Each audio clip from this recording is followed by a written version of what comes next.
Welcome to the Reconnection Club podcast, the show that helps parents heal troubled relationships with their adult sons and daughters.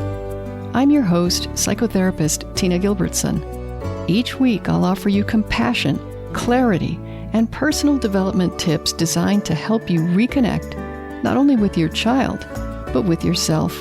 Now let's get started. If you have children, you've made sacrifices. Just speaking of finances, for example, you paid for pretty much everything when they were children, and you may still be paying for cell phones, health insurance, college, rent, etc., etc.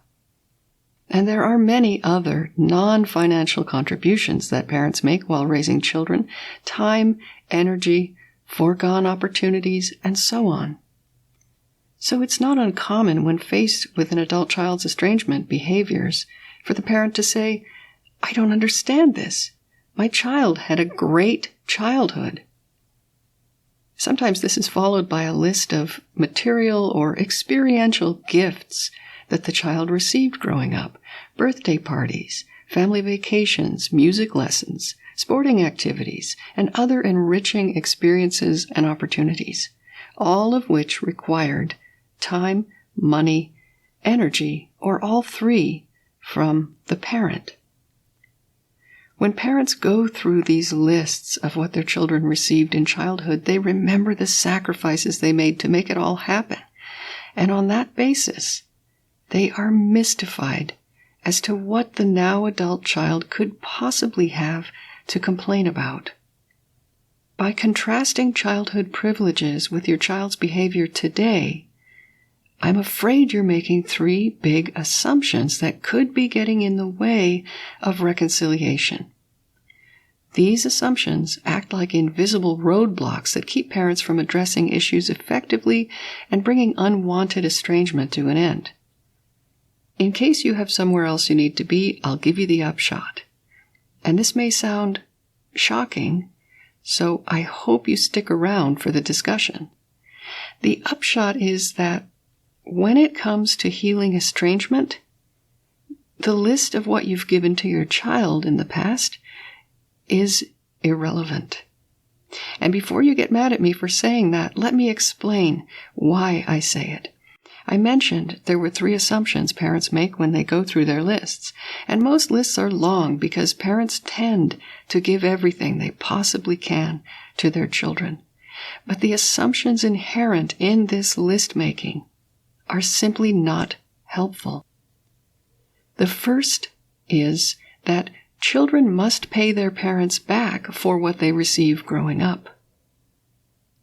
When you first appeared to your parents, you were too young to sign a contract saying, "You will take care of all my needs for the first part of my young life, and in return, I won't complain about you or keep you from your grandchildren." After you grew up, you may have felt that you should honor such an agreement with your own parents, but because you had no choice about even entering the family you entered, you were actually never beholden to that contract. Which brings me to the second assumption, which is that if you gave your children more than your parents gave to you, then your children should show their gratitude by not estranging themselves. Many parents I work with individually share with me childhoods that were marked by neglect or even abuse. They don't have a long list of good stuff that their parents gave to them, and by all accounts, they gave their children a much better list of stuff than they ever got. And so for their children to be disgruntled in any way strikes them as incredibly unfair, considering that they never estranged themselves from their parents. So the assumption is, I put up with so much worse from my parents, you should not complain about me. And plus, look at all the stuff I gave you that I didn't get. This is a manifestation of what family therapist Yvonne Bozormeny-Nagy considered a sort of emotional bank account. It goes like this: I put up with something undesirable or less than ideal from my own parents. So if I have children and they don't like what they get from me, they should put up with it. It's as though a withdrawal was made by my parents, and now my children have to balance the books. And from this analogy of the bank account, we come to the third assumption, which is that a child who had lots of material things or experiences growing up has no right to be unhappy with the parents who gave him those things. It is wonderful to be able to provide for your children, and if you were able to do that adequately or well, that is an accomplishment that no one can take away from you. And at the same time, there's still more to the nurturing of human beings than things that money can buy. Children need and desire emotional connection. They need their inner experience regularly to be noticed, acknowledged, and validated by important others. When that kind of emotional connection and mirroring doesn't happen often enough, children can grow up with what I call benign emotional neglect. And I fear that this is epidemic in our society. Younger people nowadays are more aware than ever of the emotional needs that we all share. Our emotional needs haven't necessarily changed that much from one generation to the next, but the expectations of parents around these needs have evolved since you and I were children. Young people today expect their feelings to matter a good portion of the time to the people who love them. And the notion of respect, such a hot-button issue today, is closely tied to whether someone's feelings are given a fair hearing and taken seriously.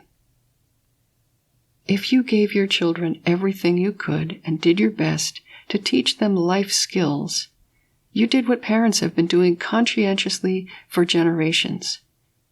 The recent development that makes those parenting contributions less relevant in the face of estrangement is emotional literacy. So before you despair that your child is rudely ignoring every good thing you ever did as a parent, remember that, number one, you gave to your child because you wanted to and you could. As your offspring, your child is inherently valuable to you. That's why you gave even without a contract, without any guarantee of return. Number two, if you chose to turn the other cheek with your parents, it's not going to feel fair for your child who had a better deal than you did to complain.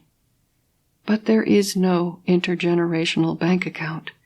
No child signs up to balance the parents' books. Number three, children who receive goods and experiences are not happier than other children.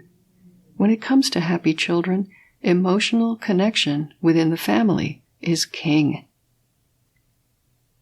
Be glad you were able to provide for your child in the ways that you did. Now, she's asking you for something completely different, or something that she didn't get quite enough of, but perhaps is hoping she still can. In case you're worried that the past is over and there's nothing you can do about your relationship now, nothing could be further from the truth.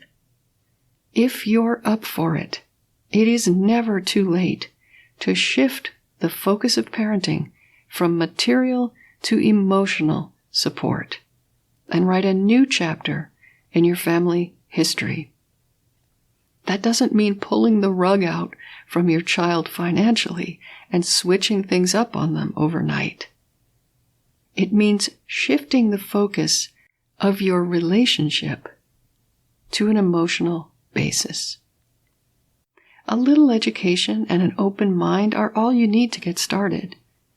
If you haven't already done so, I strongly encourage you to read my book, Reconnecting with Your Estranged Adult Child. I'll be sure to put a link to it in the show notes at reconnectionclub.com/80. That's 80. Until next time, remember that you are a loving, lovable, and still growing human being. So please take good care of yourself.